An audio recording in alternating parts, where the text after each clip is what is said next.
So I really didn't know. Hence, for me, it was always about play.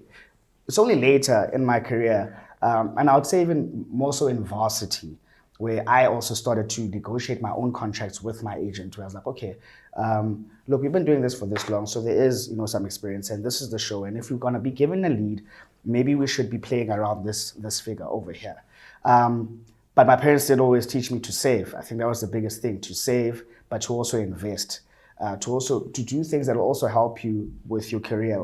I bought my first car when I was in high school, in varsity, because I needed it to go to work, because I would always borrow their car or use public transport, but sometimes the times could be awkward, so I needed to get my own ride, and that's when that's the first time I saved up for something that was big, and I was able to do myself.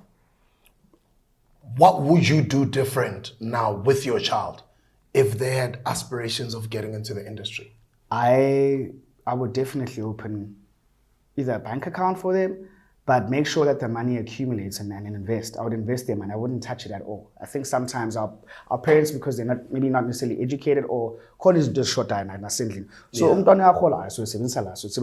and that's cool and all. But I would want to get to a point where I almost plan their lives for them, in the sense that when they get to a certain age and the money has accumulated to a certain degree, and maybe they need a car, get the car for them.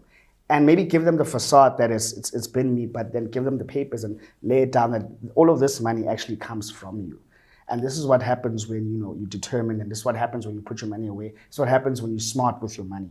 So I would make sure that whatever they need that is more so an asset. I mean, a car really is a liability, especially in this economy that we live in right now. But things like maybe try to get them a house or whatever, that's what I would do with their money. I would invest it in things that are practical for them, that they would definitely need and use in the future. Yo, that is so interesting to hear it from an actor's perspective, man.